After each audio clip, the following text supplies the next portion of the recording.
नमस्कार, आपके साथ में रोहित कुमार। आप न्यूज फॉर नेशन पर। बिहार में अब अगले एक हफ्ते बेहद अहम होने वाले हैं, क्योंकि तमाम दल या गठबंधन ये दावा कर रहा है कि बिहार में 15 सितंबर के आसपास में बिहार में जो है गठबंधन में सीट शेयरिंग को लेकर के जो है वो ऐलान हो सकता है। यानी कि एनडीए भी यही दावा कर रहा है, जिसमें कुल 5 दल शामिल हैं। तो दूसरी तरफ महागठबंधन भी यही दावा कर रहा है, कह रहा है कि 15 सितंबर तक वो फॉर्मूला सामने आ सकता है, जिसमें कौन कितनी सीटों पर चुनाव लड़ेगा ये तय हो जाएगा।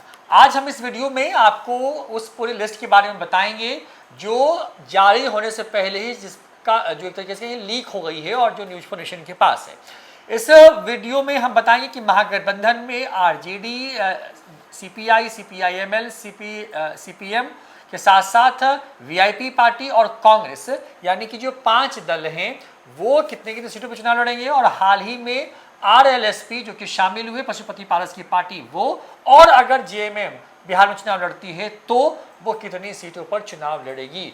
दरअसल इसको लेकर तेजस्वी यादव ने तमाम दलों के बड़े नेताओं के साथ मीटिंग की थी पटना में। तमाम जब दल के बड़े नेता जो निकले थे उस मीटिंग से, उन्होंने कहा था कि सब कुछ हो गया है और ऐलान कभी भी हो सकता है। तो बिहार में विधानसभा चुनाव के मद्देनजर ये सितंबर का महीना बेहद अहम है, और उसमें भी 15 सितंबर के आसपास का वक्त आप कह सकते हैं कि वो जब ये फॉर्मूला जारी हो जाएगा कि आखिर कौन कितने सीटों पर चुनाव लड़ने जा रहा है। बिहार में माना जा रहा है कि अक्टूबर के पहले हफ्ते में जो है वो चुनाव की घोषणा हो सकती है, यानी कि राज्य में आदर्श आचार संहिता लागू हो जाएगी। जबकि नवंबर छठ के बाद जो है पहले हफ्ते में बिहार की में जो है वो वोटिंग होगी और आने वाले कुछ दिनों में तक, और 22 नवंबर के पहले चुनावी नतीजे देश इसके सामने होंगे। देवांशु हमारे साथ मौजूद हैं। महागठबंधन की देवांशु मीटिंग खत्म हो चुकी है, या कई राउंड की मीटिंग कह सकते हैं खत्म हो चुकी है। अब फॉर्मूला लगभग तय हो गया है। एक लिस्ट जो आने वाली है वो लिस्ट अब आपके पास है। उस लिस्ट के मुताबिक कौन कितने सीटों पर चुनाव लड़ने वाला है, क्या क्या है उस लिस्ट में, किसका बढ़ रहा है, किसका घट रहा है, सब कुछ समझाइए विस्तार से।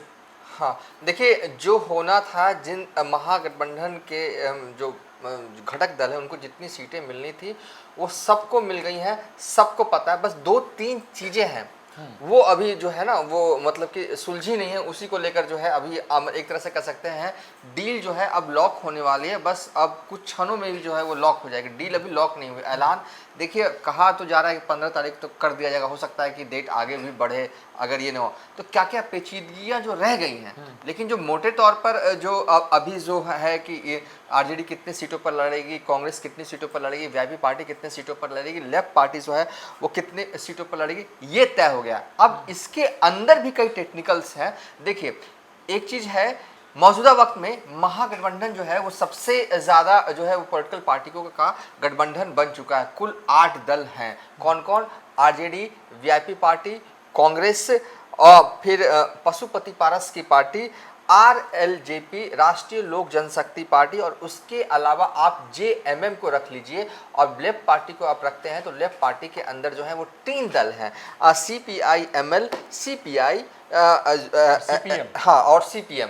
तो ये कुल मिलाकर हो जाता है 8। एक और दल जो अभी आया नहीं है, एक और दल जो अभी महागठबंधन में है तो नहीं, लेकिन उसे महागठबंधन के बैनर तले लाने की एक तरह से कहे बातचीत चल रही है आईपी गुप्ता, जो कि उन्होंने इंडियन इंक्लूसिव पार्टी जो है, हाँ, इंडियन इनकलाब पार्टी शायद नहीं नाम बदल गया देवांशु, पहले हाँ उससे चुनाव आयोग ने नाम बदल के उसको इंडियन इनकलाब को इंडियन इंक्लूसिव पार्टी कर दिया। आईआईपी ही है, लेकिन बस उसके बीच के शब्द को एबॉलिश के नया शब्द जोड़ा गया। तो वो अभी आए नहीं है, कोई सुगबुगाहट भी नहीं है, लेकिन अंदर जो खाने जो खबर हमारे पास चल रही ये है कि वो जरूरी हो गए। महागठबंधन की मीटिंग के अंदर उनके नाम की बात हुई है और कहा गया। देखिए, आईपी गुप्ता चाहते हैं कि उनकी पार्टी चुनाव लड़े, लेकिन कहा जा रहा है कि नहीं, कांग्रेस के बैनर या कांग्रेस के सिंबल पे ही जो है आईपी गुप्ता चुनाव लड़े, और एक आध सीट जो है वो मैनेजेबल उनके लिए कर दिया जाएगा, ये है। और आरएलजेपी जो है वो तो चुनाव लड़ेगी, कहा जा रहा है कितनी सीटों पर ये हम बताएंगे। जेएमएम को कितनी सीटें दी जाएगी, क्योंकि डिमांड्स उधर से बहुत ज़्यादा है, उतनी सीट है नहीं। और देखिए, जेएमएम का जो दावा पता है किस शर्त पे बार बार होता है शुरू से ही। एक तो 12 विधानसभा सीट की उन्होंने लिस्ट थमा दी है महीनों पहले, और अब वो सोच रहे हैं कि 12 में से काट पीट करो भी तो 6 तो रखो ही, 5 तो रखो ही। इतना पॉसिबल नहीं है। जब फिर वो रिटर्न में ये कहते हैं कि झारखंड में आरजेडी हमारे साथ है, 4 विधायक हैं, 1 मंत्री हैं, तो उनको लगता है ना ये सब जेएमएम की अनुकंपा की वजह से नहीं है, लेकिन जेएमएम मुझे लगता है कि ये मानती है कि हमने आरजेडी को इतना मान सम्मान झारखंड में दिया, तो जेएमएम को क्यों नहीं। आरजेडी का संगठन बॉर्डर इलाकों में जेएमएम के मुकाबले बहुत ज़्यादा स्ट्रांग है, ये कहने की ज़रूरत नहीं है। और जेएमएम के नेताओं को भी ये पता है, लेकिन वो कहते हैं अब क्योंकि उन्हें कुछ कहना है तो उन्हें लगता है कि वो इसी तर्क को बातें रखते हैं कि नहीं हमने जो है वो आरजेडी को कोटे से मंत्री बनाया, 4 विधायक हैं, 6 सीटें दी, तो 6 सीटें आपने झारखंड में दी तो बिहार में भी जेएमएम को 5 या 6 सीटें मिले। ये कैसे हो सकता है? आपका संगठन कहाँ है? आपका संगठन जो है वो उतना मजबूत नहीं है जितना कि आरजेडी का झारखंड में था। ये भी एक सच्चाई है। हालांकि इस बार ये लगभग ये तय है कि जेएमएम भी जो है वो महागठबंधन का हिस्सा जो है वो होगी। अब कितनी सीटों पर होना है, हालांकि 1-2 पर तो है, ये है कि तेजस्वी यादव हैं कि 1 या 2 सीट जो है वो दे देंगे। एक तो चकाई देने को तैयार है और एक लेसी सिंह, मतलब कि लेसी सिंह पूर्णिया से विधायक हैं, जमदाहा से विधायक है, और वो सीट एक ऐसी सीट है ना आरजेडी के पास सही मायने में कहें तो उस सीट के लिए कैंडिडेट ही नहीं है। तो वो सीट देने को एकदम कोई दिक्कत नहीं। वो जान रहे हैं कि हारी वाली सीट है, जो हार जाने वाली सीट है, सी ग्रेड डी ग्रेड वाली सीट है, तो वो जमदाहा देने को तैयार है तेजस्वी यादव। इसके अलावा भी जो है वो जेएमएम जो है वो कौन सी सीट, देखिए बिहार में 2 शेड्यूल ट्राइब की सीटें हैं, ठीक है, वो एक सीट है कटोरिया, एक है मनिहारी। कटोरिया में पिछली बार चुनाव भी लड़ा था साल 2020 में जेएमएम ने, और जेएमएम के प्रत्याशी को जो है वो 5600 वोट अपने दम पर जो है आया था। साल 2020 में 5 सीटों पर जेएमएम ने अकेले चुनाव लड़ाया था, जिसमें कि चकाई था जहां की 16000 उनके उम्मीदवार को आया था। दूसरे नंबर पर अंजेला हंसा जो कि जेएमएम की कटोरिया की से चुनाव लड़ी, उन्हें 5600 वोट आया था, ठीक है। तो कटोरिया 4 है और कटोरिया देने में उतनी कोई दिक्कत नहीं है। फिर बात फिर हो जाती है कि मनिहारी भी 4 है, मनिहारी भी शेड्यूल ट्राइब सीट है, यहाँ से कांग्रेस के विधायक हैं। तो चाहत जो है ना वो जेएमएम की बड़ी है, लेकिन फिर भी मुझे लगता है कि चीज़ों को समेटा जा रहा है, वाइंड अप किया जा रहा है, और अंततोगत्वा जो है वो जेएमएम आना चाह रही है। तेजस्वी यादव भी चाहते हैं कि जेएमएम को रखा जाए इस बार, और सीटों को कोशिश होगी जो भी सीटें मिलेगी वो आरजेडी के कोटे से ही जो है वो दी जाएगी। तो 2 सीटें तो तेजस्वी यादव ने तय कर लिया है, मतलब कि चलो एक्चुअली में वो चाहते एक ही सीट है और वो चकाई वाली देने के लिए, लेकिन तेजस्वी जमदाहा भी देने को तैयार है, और एक आध और अगर जेएमएम अड़ जाती है तो एक आध ये अभी डील हुआ नहीं है। बस जेएमएम वाला पार्ट अभी उस डील में शामिल नहीं है। हाँ, पूरी कोशिश है कि दोनों ही तरफ से जेएमएम वाले हों चाहे है तेजस्वी यादव हो कि हाँ इस बार रखते हैं महागठबंधन में, साथ में रखते हैं, ठीक है।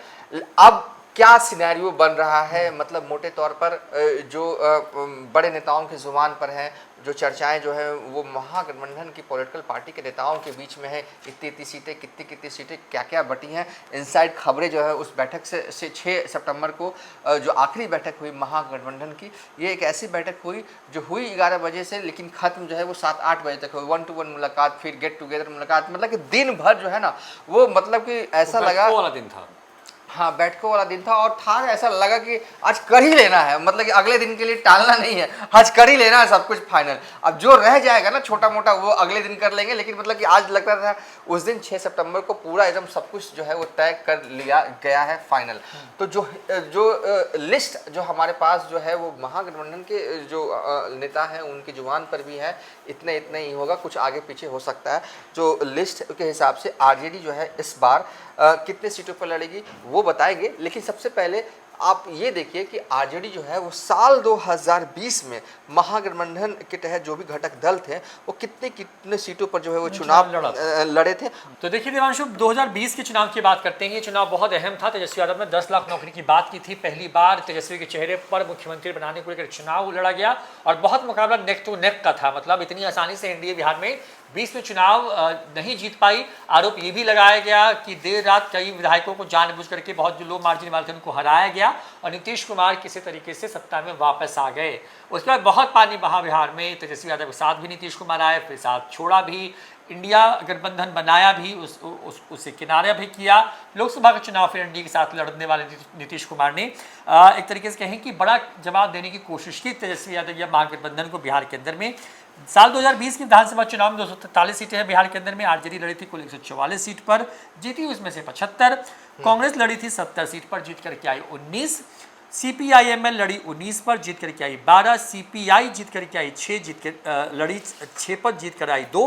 और सीपीआईएमएल जो है वो लड़ी 4 करके आई 2। सबसे शानदार अगर स्ट्राइक रेट के हिसाब से बात करें तो जो मुझे लगता है देवांशु उसमें था वो सीपीआईएमएल का था। 19 पर लड़ी, 12 जीत करके आई और ये लगभग 60% से ज़्यादा का इसका विनिंग परसेंटेज था। जबकि तेजस्वी यादव सबसे बड़ी पार्टी के तौर पर निकल करके आए। आरजेडी 144 पर लड़ी और सबसे बड़ा फिगर था हाल के सालों में जब तेजस्वी यादव ने इतनी सीटों पे चुनाव लड़ा हो आरजेडी ने, और उसमें से वो जीत करके आए 75।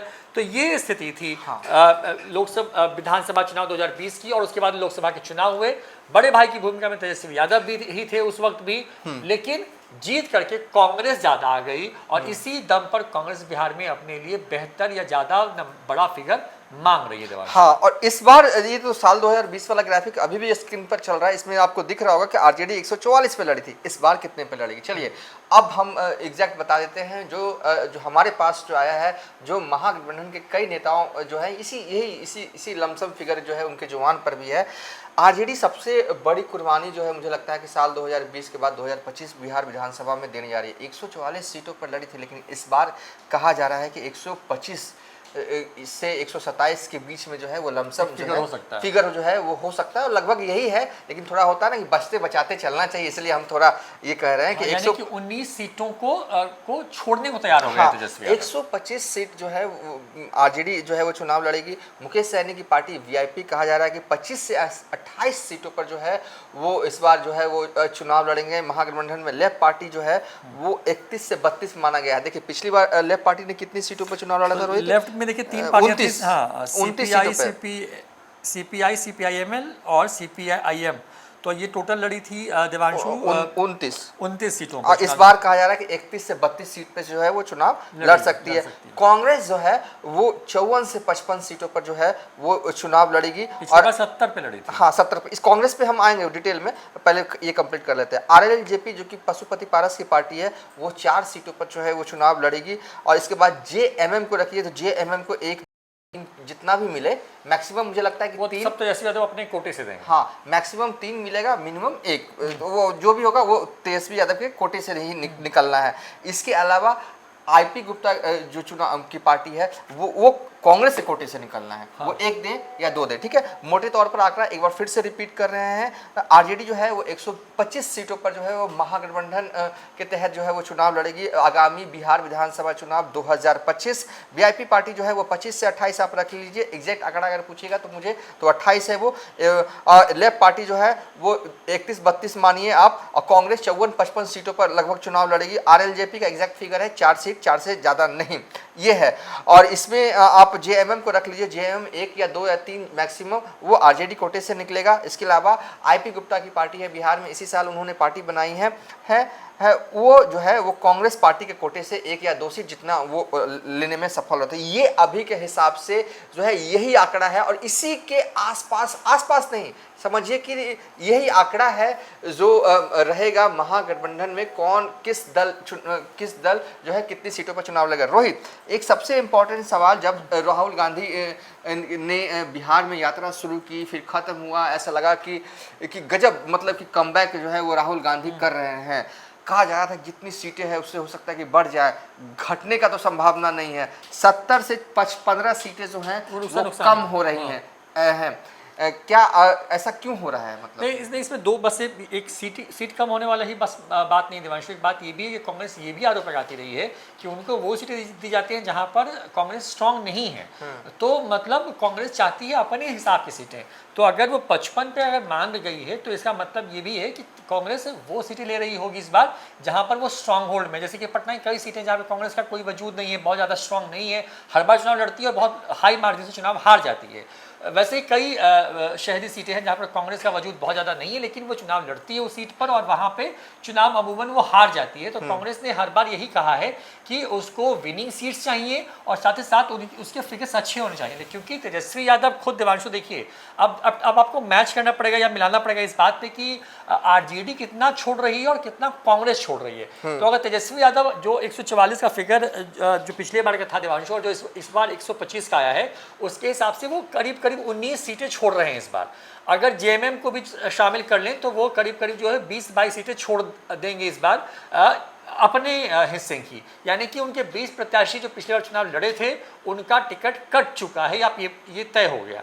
दूसरी बात यह है कि क्योंकि तेजस्वी 20-19 के आसपास सीटें छोड़ रहे हैं तो कांग्रेस के लिए दूसरा कोई ऑप्शन बचता नहीं है 70 वाली जिद पे कायम रहने का। लिहाजा कांग्रेस 50-55 जो 55 का फिगर आप दे रहे हैं, तो 55 पर जब कांग्रेस आती है तो कांग्रेस भी कहेगी अपने लोगों को, अपने कार्यकर्ताओं को कि भाई देखिए बस हमने नहीं छोड़ी, तेजस्वी यादव ने भी 20 सीटें छोड़ दी हैं गठबंधन के अंदर में, तो हमको भी, हमारी भी मजबूरी थी, हम भी 20 छोड़ रहे हैं। तो 20 टिकट कट गया, 15 टिकट कट गया आपको कांग्रेस के भी प्रत्याशियों का, जो कि पिछले बार चुनाव लड़ रहे थे।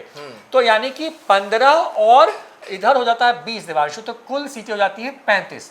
अब इन 35 सीटों में जो आप फिगर कह रहे हैं वो फिगर है मुकेश सहनी की वीआईपी पार्टी का, जो 28 पर है। लेफ्ट एक आध तो लेफ्ट का जो आप बता रहे हैं कि 2-3 सीटें बढ़ सकती हैं, तीनों लेफ्ट के दलों को जोड़ दें तो वहां पर 29 से वो आ जाएंगे। तो यानी कि लेफ्ट का देखिए कैसे बढ़ रहा है ये भी हम बता देते हैं। देखिए एक एग्जांपल देते हैं, आप अपनी बात को आगे बढ़ाइएगा। देखिए गया है एक ऐसी सीट है जहाँ से प्रेम कुमार पिछली दफा जो है कांग्रेस वहाँ से चुनाव लड़ी थी, और कहा जा रहा है कि इस बार लेफ्ट पार्टी के पास एक युवा जो है वो तेज तरार युवा जो है वहाँ पे मजबूत है। तो तेजस्वी यादव ने खुद पहल की कि इनको टिकट आप लोग दिलवाइए, तो वो सीट कांग्रेस से हट के लेफ्ट पार्टी को जा रही है। तो अब इतना डिटेल डिस्कशन हुआ है ना उम्मीदवार भाई, अगर मान लीजिए कि इस दल के पास बढ़िया उम्मीदवार है तो वो सीट वहां चली गई है। इस तरीके से काम हुआ है। फील्डिंग मतलब बैटिंग की है कि मतलब कि प्लॉटिंग की है कि भाई इसको दीजिए क्योंकि विनिंग कैंडिडेट होने वाला है। हाँ। तो मैं वही कह रहा था देवांशु, तो देखिए 3 अगर वहां बढ़ रहा है और मुकेश सहनी की वीआईपी पार्टी को ले लें तो 3 और 28 का जो फिगर है ये हो जाता है 31। एक्स्ट्रा सीटें हैं कुल 35, उसमें से 4 सीटें अगर ले लेते हैं हम लोग फिलहाल के हिसाब से आरएलजेपी चुनाव लड़ेगी जो कि पशुपति पारस की पार्टी है। तो अगर वो लड़ते हैं चुनाव तो उनके लिए बची हुई 4 सीटें आ जाती हैं, यानी कि जीएमएम को अपने खाते से और इंडियन इंक्लूसिव पार्टी जो कि आईपी गुप्ता की पार्टी है वो अगर शामिल होती है तो, क्योंकि इसमें अगर वाली बात है क्योंकि उन तक बात पहुंचा दी गई है, हमारे सूत्र बता रहे हैं अगर वो आ जाते हैं तो, अगर आते हैं तो फिर उसको कांग्रेस अपने कोटे से दे सकती है, 1 2 3 जितना पे उनको मना ले, और तेजस्वी यादव जेएमएम को देंगे क्योंकि तेजस्वी यादव झारखंड में सरकार में शामिल भी हैं। लिहाजा उनकी मजबूरी भी इस बार जरूर है क्योंकि उनके मंत्री हैं वहाँ पे, पिछले बार भी मंत्री थे और पिछले बार तेजस्वी यादव ने किस तरह से एक सेफ साइड देते वो बच निकले थे, लेकिन इस बार बच निकलना मुश्किल है। तो यानी कि ये फिगर बैठ गया बिहार में 125, 55 125 आरजेडी, 55 जो है वो कांग्रेस, 28 वीआईपी पार्टी के लिए, लेफ्ट की तीनों पार्टी को जोड़ दे तो 31 से 32 के आसपास का फिगर होगा। और जो पशुपति पारस की पार्टी है आरएलजेपी, उसके लिए 4 सीटें आप मान लीजिए, ये पूरा फिगर 243 का हो जाता है। देखिए क्योंकि जेएमएम और इसके साथ साथ जो है आईपी गुप्ता की आईआईपी पार्टी शामिल हो सकती है इन चुनाव महागठबंधन का हिस्से के तौर पर, तो उनको अपने अपने खाते से वो सीट देंगे, जैसा कि पिछले विधानसभा चुनाव में एनडीए के अंदर में मुकेश सहनी को बीजेपी ने अपने कोटे से सीट दी थी और जदयू ने जितना मांझी की हमको अपने कोटे से दी थी। कुछ वही वाला फॉर्मूला जो है ये अपनाया जाएगा। और रोहित, और इसमें आखिरी में हम बस इतना ही कहेंगे, देखिए लमसम आंकड़ा हमने आपको बता दिया। एक बार जो आईपी गुप्ता का जिक्र किया ना, तो बातचीत अभी हो रही है। हाँ बिल्कुल। अभी अगर आईपी गुप्ता अगर कहेंगे नहीं हम तो 5 सीटें लेंगे, तो फिर वो डील अनलॉक हो जाएगी। 5 सीट कहाँ से, 55 में से 5 सीट। और एक चीज़ और है, इन जो कांग्रेस को मिला है उसमें से 3-4 जो 5 सीटें जो हैं वो कहा जा रहा है कि जो उस सुपौल, मधेपुरा और पूर्णिया हमारे बेल्ट में है उसमें से दखल जो है वो पप्पू यादव की भी जो है वो होगी और कहा यहाँ तक भी चर्चाएं हैं कि हो सकता है कि इस बार पप्पू यादव के बेटे भी जो है वो विधानसभा में हाथ आजमा सकते हैं। हालांकि अभी कंफर्म नहीं है, इसलिए हमने सकते हैं लगाया। तो ओवरऑल इस वीडियो में हमने आपको क्या बताया, हमने आपको ये बताया, देखिए बैठक 6 सितंबर को खत्म हो गया था और बैठक के बाद ये सूचना हम तक पहुंच गई थी, लेकिन हम 1-2 दिन का वक्त हमने लिया, क्रॉस चेक जो है वो किया, कई नेताओं से पूछताछ की, फ़ोन पर कई मिले भी, और जब सब जगह से ये हो गया रोहित कि हाँ यही आंकड़ा जो हम बता रहे हैं इसी के तहत रहने वाला है महागठबंधन में सीट शेयरिंग का फॉर्मूला, तो उसके बाद हम ये वीडियो बना रहे हैं। लेट हो जाए लेकिन गलत नहीं होना चाहिए।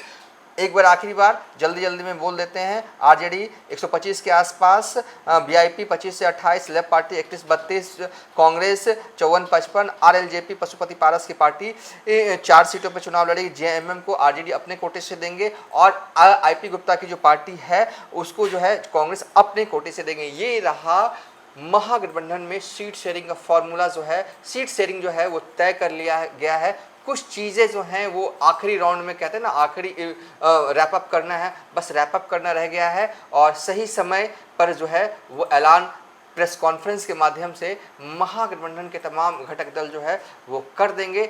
और कहा भी जाता है सियासत में टाइमिंग पर ही खेलना चाहिए, बेमौसम बरसात करने से नुकसान खुद का ही होता है। फिलहाल अभी तक के लिए इतना ही, आप देखते रहिए न्यूज़ फॉर नेशन।